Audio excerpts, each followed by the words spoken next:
नमस्कार दोस्तों, आप सबका स्वागत है आपके अपने चैनल गवर्नमेंट एग्जाम स्टडी में। दोस्तों, आज हम बात करने जा रहे हैं एक बहुत ही महत्वपूर्ण मुद्दे की। इस मुद्दे की वजह से आपको पता है कई परीक्षाओं में आप एग्जाम देते होंगे लेकिन सिलेक्शन नहीं हो पाता है। तो अगर आप इस वीडियो में आए हैं दोस्तों, सबसे पहली बात आप इस वीडियो को अंत तक जरूर देखिएगा, क्योंकि इसमें जो बातें मैं बताऊंगी आपको खुद भी रियलाइज होगा कि हाँ, आप भी वही करते हैं और मैंने भी अपने समय में वो गलतियां की हैं। इनफैक्ट जिनसे भी बातें होती वो ये सब कॉमन गलतियां हैं जो हर कोई करता है। इस वीडियो में मैंने आपको पता है पेट एग्जाम को फोकस किया है, क्योंकि आप सभी समय पेट की तैयारी कर रहे हैं। और पेट एग्जाम को इसलिए और फोकस किया क्योंकि यहाँ पे कई लोग ऐसे होंगे जो पहली बार किसी एग्जाम को देने जा रहे हैं। सबसे पहली मिस्टेक जो आप करते हैं किसी परीक्षा में, सबसे पहली चीज होती है दोस्तों ओवर थिंकिंग ऑफ रिजल्ट, यानी कि रिजल्ट के बारे में बहुत सोचना। ये कई लोग, हम में से कई लोग ये काम करते रहते हैं। मेरे पास भी अगर आप देखते होंगे तो कमेंट सेक्शन में भी कई लोग यही चीज लिखते हैं कि मैम ये पढ़ लिया, वो पढ़ लिया, क्या मेरे इतने मार्क्स आ जाएंगे, मैंने ये चीज यहां से कवर कर ली, यहां से, क्या मेरा रिजल्ट अच्छा आएगा। तो देखिए दोस्तों, आपको रिजल्ट पे फोकस नहीं करना है। महेंद्र सिंह धोनी की, हो सकता है आप में से कई लोगों ने मूवी देखी हो, मूवी बायोपिक आई थी, उन्होंने उस मूवी में भी कहा, कई जगह उन्होंने बात बोली, उन्होंने बोला है कि आपको हमेशा अपने प्रोसेस पे ध्यान देना चाहिए, रिजल्ट खुद ब खुद आ जाएगा। उनका आप जान ही रहे हैं, उनका है, बहुत से लोगों का इंस्पिरेशन ले सकते हैं। यानी कि आपको क्या करना है दोस्तों, किसी एग्जाम की परीक्षा की तैयारी कर रहे हैं तो पहला काम जो करना है वो ये है कि जिस आप प्रोसेस को कर रहे हैं, जो भी आपने डिसाइड किया वो अच्छे से करते चलिए। रिजल्ट को बार बार सोचेंगे तो कुछ नहीं कर पाएंगे, क्योंकि आप में से कई लोग यही काम करते हैं। पढ़ने बैठते हैं, 2 दिन पढ़े, 3 दिन पढ़े, फिर सोचने लग जाते हैं कि जो हम पढ़ रहे हैं इसमें से आएगा कि नहीं, रिजल्ट में होगा कि नहीं। ये नहीं सोचना है, ठीक है।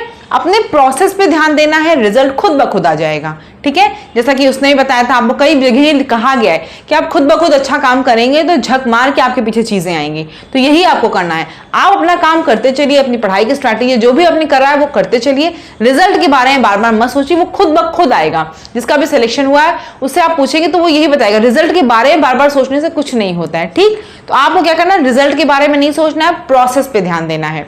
दूसरा फैक्ट जो है, दूसरी जो गलती आप लोग करते हैं वो है दोस्तों प्रैक्टिस सेट। प्रैक्टिस सेट में कमी करते हैं आप लोग। मैंने देखा है आधे से ज्यादा लोग क्या करते हैं, एंड तक, जब तक पेपर नहीं आता तो खाली पढ़ाई करते रहते हैं। पढ़ाई करेंगे, रिवीजन करेंगे, बहुत अच्छी चीज है, बार बार पढ़ाई करें, बार बार रिवाइज करें, वो भी बहुत जरूरी चीज है। लेकिन प्रैक्टिस सेट दोस्तों सबसे ज्यादा जरूरी चीज है। क्यों? आप एग्जाम के पहले प्रैक्टिस सेट नहीं लगा के जाएंगे ना, आपको ये पता रहेगा कि 1885 में कांग्रेस के समय में लॉर्ड डफरिन थे, लेकिन जब ऑप्शन में लॉर्ड डफरिन भी आता है, कैनिंग भी आता है, सबका नाम आता है ना, तो आप कंफ्यूज हो जाते हैं कि कैनिंग का क्या था, इसका क्या था। इसी से बचने के लिए आपको प्रैक्टिस करके जाना चाहिए। किसी भी एग्जाम को देने जाइए आप प्रैक्टिस जरूर करके जाइए। जितनी अच्छी प्रैक्टिस करके आएंगे उतना अच्छा एग्जाम में आप परफॉर्म करके आएंगे। और ये बात आप मेरी मान के देखिए, सच में आपको जेन्युइनली हेल्प मिलेगी। प्रैक्टिस सेट के लिए दोस्तों पेट की मैंने बहुत अच्छी बुक आपको बार बार बताई हुई है। ये पेट की अमेजन पे मिल रही है, ओसवाल पब्लिकेशन की बुक है और ये वाकई बहुत अच्छी है। मतलब मैंने देखिए इसको ऑर्डर करके मंगवाया भी हुआ है, बहुत अच्छी बुक है। मैं आपको काफी दिनों से बता रही हूँ इस बुक के लिए। ग्राफ एंड टेबल्स के क्वेश्चन, बाकी जीएस के भी क्वेश्चन बहुत अच्छा। अगर आप इसके 20 प्रैक्टिस मुझे लगता है कर लेंगे ना तो वाकई आपकी तैयारी बहुत अच्छी है। आपको पता चलेगा कि हाँ मेरी तैयारी कितनी अच्छी है। इस बुक का लिंक आपको जो है डिस्क्रिप्शन में मिल जाएगा दोस्तों। परचेज करने का अमेजन पे जाइए और सीधे इस बुक को ले सकते हैं। बहुत अच्छी बुक है, बार बार इसीलिए बोल रही हूँ आपको, क्योंकि इस बुक में जो चीजें दी हुई है ना वो वाकई बहुत अच्छी है। आप किसी परीक्षा सेट में देखेंगे ना इसी तरह के क्वेश्चन आते हैं, लेकिन ये बुक बहुत अच्छी है। इसमें आपको मैंने बता भी चुकी हूँ कि इसमें करंट अफेयर्स वगैरह की चीजें स्टार्टिंग में दी हुई है, इंडेक्स वगैरह दिए हुए हैं, तो काफी चीजें, सिलेबस तो पूरा दिया हुआ है। इसको रख के आप तैयारी भी अच्छे से कर सकते हैं। तो इस बुक को आप मैं रिकमेंड करूंगी, बार बार बोलती हूँ कि प्रैक्टिस सेट के लिए बुक लीजिए, ये बुक अच्छी मार्केट में आई है। आगे देख लेते हैं दोस्तों, दूसरा तो हमारा प्रैक्टिस सेट होगा। बिना प्रैक्टिस सेट लगाए तो आप लोगों को जाना ही नहीं है पेट देने। तीसरा दोस्तों है क्या, limited number of resources. Limited number of resources, इसका मतलब क्या है दोस्तों, जो आपको अपनी बुक्स रखनी होती है, नोट्स रखने होते हैं ना, वो लिमिटेड रखने होते हैं। आप लोग क्या करते हो, आज मुझसे सुनोगे तो मेरे नोट्स और पीडीएफ बनाने लग जाओगे, कल किसी और सुनोगे वहां से कहने लग जाओगे, परसों आपका कोई दोस्त होगा, उसका सिलेक्शन हुआ होगा, वो बोलेगा अरे यार तुम इस बुक से पढ़े हो, मेरा सिलेक्शन तो इस बुक से हुआ। आप क्या करते हो, अपनी बुक बंद करके दूसरी ले आते हो।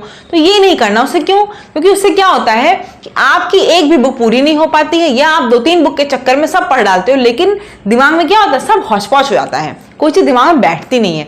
इसके लिए मैंने आपको स्टार्टिंग से ही बात बोली है, जीएस, हिंदी, जिसकी भी बुक रखिए, एक एक ऑथेंटिक बुक, जो अच्छी बेस्ट बुक है, एक एक ऑथेंटिक बुक, उसी को बार बार पढ़िए, उसी का बार बार रिवीजन करिए और फिर प्रैक्टिस सेट लगाइए, ठीक है। बार बार आप लोगों को बुक्स नहीं बदलनी और रिसोर्सेज किसी परीक्षा के लिए लिमिटेड रखने होते हैं। ऐसा नहीं है कि बहुत वास्ट सिलेबस है तो आप ये भी बुक पढ़ लो वही बुक पढ़ लो, ऐसा नहीं है। रिसोर्सेज हमेशा लिमिटेड रखो, उसी को बार बार पढ़ के जाओ, पेपर में वही अच्छा करके आ पाओगे आप। चौथा जो है दोस्तों वो है आपकी स्ट्रैटेजी को चेंज करना। स्ट्रैटेजी क्या है? आप लोग जब एग्जाम का फॉर्म आता है, एग्जाम आता है तो आप 2-3 लोगों को आप सुनते हैं बातें, अपने हिसाब से भी कुछ डिसाइड करते हो कि अच्छा ऐसे ऐसे पढ़ना है, थोड़े दिन तक पढ़ते रहते हैं, फिर आपको लगता है यार 10 दिन हो गया मेरी तो कुछ पढ़ाई बढ़ ही नहीं रही है, अब क्या करूं। फिर अपने दोस्त से या किसी और से बात करते तो वो बोलता है तुम ये लगा रहे हो, मैं तो इस चीज को पढ़ रहा हूं और जल्दी से कवर भी हो गया। आप उससे फौरन क्या करते हो?